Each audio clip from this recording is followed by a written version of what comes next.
From News Channel 15, winner of the Intercollegiate Broadcasting System Award for the nation's best community college TV station, you're watching News Channel 15 Tonight with Kyle Peach. This is News Channel 15 Tonight. Hi, good evening, and thanks for joining us on this Monday night. I'm Kyle Peach. Here's a look at what's going on tonight.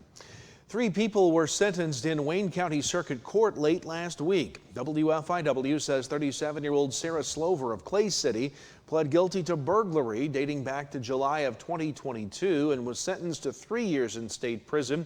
Slover currently serving time at the Decatur Correctional Center on charges out of Clay County. Meanwhile, 28-year-old Sadie Preston of Mill Shoals pled guilty to criminal trespass to vehicles and was given 1 year of reporting court supervision, while 59-year-old Melanie Taylor of Mount Vernon, Illinois, pled guilty to unlawful possession of meth and was given 2 years of conditional discharge.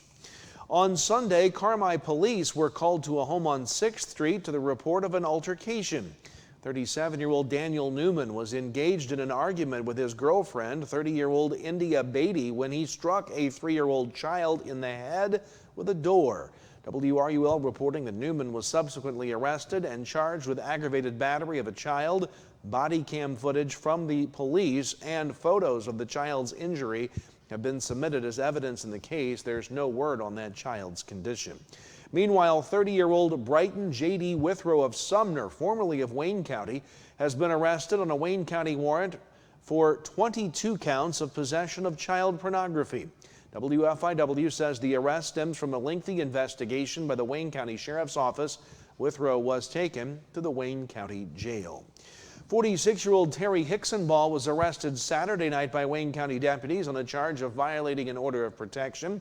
And early this morning, Wayne County deputies arrested 64-year-old Kevin Dunnigan of Flora on charges of public indecency and disorderly conduct. Meanwhile, Fairfield police arrested 41-year-old Kristen Y. Gosnell and 44-year-old Stephen A. Snyder, both of Fairfield, after a drug investigation. WFIW says that Friday night, Gosnell and Snyder were located in the 800 block of West Main and taken into custody on charges of possession and delivery of meth. Sunday morning, officers responded to Fairfield Memorial Hospital to investigate a report of domestic violence. A female subject was being treated for possible injuries there. The suspect, 32-year-old Walter J. Schubert of Fairfield, was later found in the 900 block of West Main and was taken into custody. Last week, Olney police report arresting 40-year-old Bradley E. Bowen of Olney twice. He was arrested Sunday the 22nd for obstruction of justice and obstructing identification after an investigation at Butler and Plum Streets. Then Monday, Bowen was arrested for DUI, driving while license revoked, obstructed display of registration, resisting or obstructing a peace officer, and having expired registration. That all following a traffic stop at Main and Fair Streets in Olney last Monday. On Friday, emergency responders dispatched just after noon to an accident 1/4 of a mile west of the Highway 50 at the Xenia-Iola intersection in Clay County, involving 2 cars and a semi. As a result of that crash, 59-year-old Mia S. Daniels was pronounced dead on scene by the Clay County coroner Bryce Henry. Henry believes that Daniel was traveling westbound when she was struck almost head-on by a car attempting to pass a semi. The accident there is under investigation. The Wayne County Sheriff's Department and other emergency responders were sent to a 2-vehicle accident last Thursday night on U.S. Route 45 south of Fairfield near Clayton Mobile Homes. WFIW says deputies say a 2018 Chevy pickup truck driven by a 67-year-old Thomas Hutchison of Fairfield was northbound on Highway 45. When he told deputies he lost vision of the road due to rain and crossed into oncoming traffic, thus striking a 2017 southbound Chevy Malibu driven by 60-year-old Rita Brockman of Centralia. Brockman and a female passenger were both taken to Fairfield Memorial Hospital with minor injuries. Hutchison was not hurt, but was cited for improper lane usage. The chief of the Wayne City Police Department has formally submitted his resignation, doing so last week following months of public criticism during village board meetings. WFIW says that Anson Fenton's resignation was confirmed by village clerk Stacy Schote. In June, Fenton faced public rebuke from trustees regarding what some members perceived as a conflict of interest related to the transfer of property to him. WFIW reports that while allegations suggest that Chief Fenton may have improperly benefited from a forfeited truck, it is not the only concern surrounding his tenure. The board is expected to address the police chief's resignation at their next meeting at 7 p.m. October the 7th. There are now 115 confirmed deaths from Helene across 6 states. In North Carolina alone, at least 47 people are dead. Maribel Gonzalez reports. Asheville, North Carolina, where roadways that looked like rivers are now filled with sludge. It's pretty shocking. I don't think anyone really prepared for it to be this high of water. Residents and business owners returning to see their hard work gone. Him and me are both from Florida, so we've seen a lot of hurricanes, but I've never seen anything like this. Just from the Shenandoah River right here, that tiny little river just turned into this massive, disaster. It's horrible. Despite their own loss, stepping up to assist their community. We're coming out here to grab our trucks, actually, to go to a different location, and we're going to try to help some of these people out. President Joe Biden addressing the devastation from Helene on Monday. I've directed my team to provide every available resource as fast as possible to your communities to rescue, recover, and to begin rebuilding. In hard-hit Buncombe County, which includes the city of Asheville, search and rescue operations are ongoing. Trees are down. We're clearing those as quick as we can. And a lot of the critical infrastructure that we become used to every day in normal times is now gone, and we have to work around it. Residents know it will be a while before things get back to normal. It's indescribable. I don't know, it just was covered in litter and trees and mud, and it's stinky, and it was all the way up the street up here. It just looks like the bottom of a river. I'm Maribel Gonzalez reporting. Obviously, we've been dealing with the effects of Helene here. Now, this week is Fall Severe Weather Awareness Week. And National Weather Service officials say that October and November can bring an increase in severe thunderstorms and tornadoes across our region, and that recent years provide several examples of the seasonal uptick in hazardous weather. Preparation and response are the keys to ensure you and your loved ones will stay safe this fall. We've got a look at your forecast. No severe weather here. In fact, sunshine on the way. We'll check that next. Plus, then sports. We'll be right back. At Steve Faulkner Automotive, lease the 2024 Jeep Compass for $299 a month and the 2024 Jeep Wrangler up to $6,000 off. Get yours today at SteveFaulknerAutomotive.com. Steve Faulkner Automotive in Mount Carmel, Illinois has an outstanding service department. With free pickup and delivery, we'll make sure your vehicle runs perfectly at an affordable price. Come see us today or view our service specials at SteveFaulknerAutomotive.com.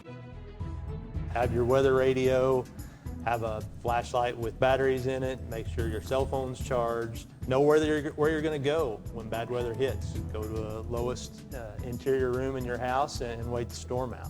After the storm, if your power's out or if there's any kind of dangerous situation or anything like that, call Mount Carmel Public Utility Company. As you go outside to survey the damage a little bit, just make sure to stay away from down power lines.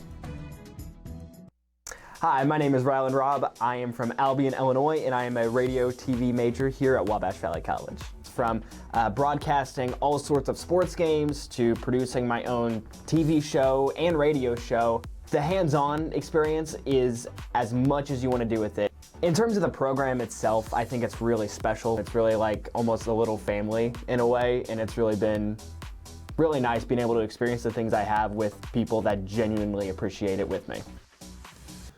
Welcome back. Time to talk weather here tonight. A few scattered showers still remain on the radar tonight, and probably a couple isolated showers possible still tomorrow, but we're finally going to end the rain after several days of sogginess across the region. As we check our almanac for today, 75 degrees our high this afternoon, 66 our low this morning, comparable to normal on the high side. Since midnight, we've picked up an additional 3/100ths of an inch of rain here at our Wabash Valley College studios. On what has been an overcast day across the area, we have seen a lot of precipitation in our area. This As of this morning, the last 7 days, the redder shades here indicating closer to 5 to 6 inches. The oranges and yellows in southern Illinois indicating 3 to 4 inches. We've all seen several inches of rain over the last 7 days. Not quite what they've seen down in parts of North Carolina, certainly, but definitely we've seen our fair share of rain. That's going to be coming to an end. Here is our forecast map for tonight, and we'll put that thing in motion for you. You'll see the continued rotation of that tropical system, but while we are picking up a few scattered showers, especially with a cold front that's going to form and move through tomorrow evening, that's when our best chance for any rain tomorrow will be, is tomorrow afternoon into the early evening hours. But that's going to be it in terms of rainfall all throughout next week before we cool things down, only to start to warm things back up later in the week. Your forecast map for tonight: we could see some fog out there tonight, so be careful around that. Otherwise, expecting a clear sky, some fog at times.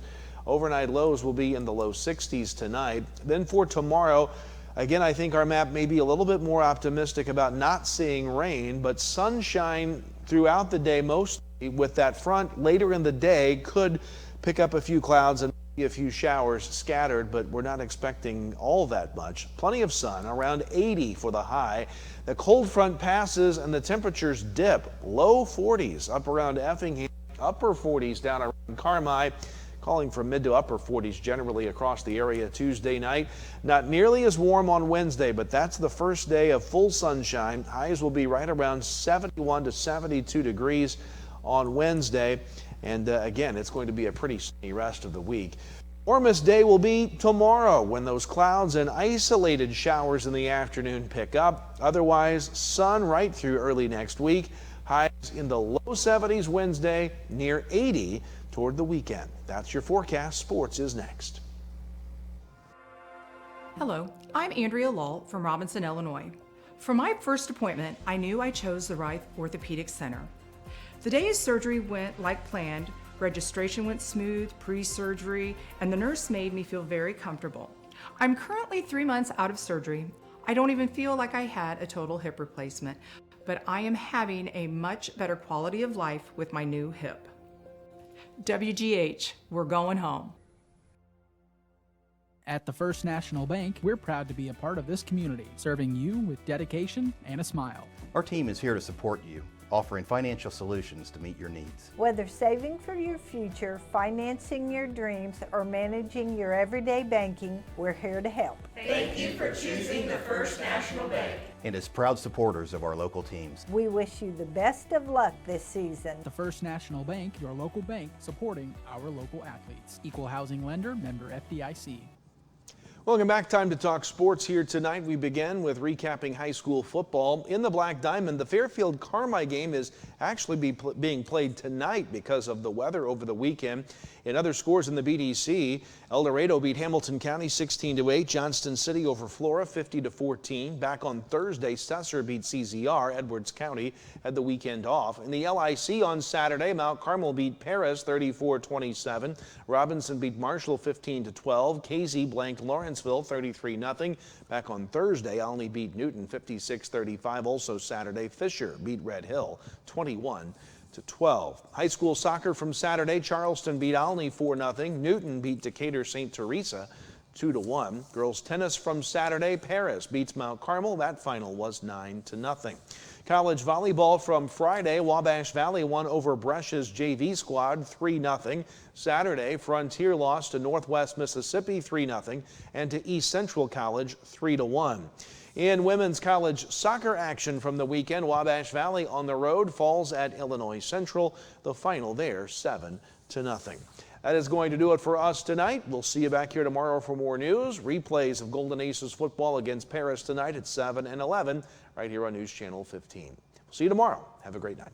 News Channel 15, winner of the Intercollegiate Broadcasting System Award for the nation's best community college TV station.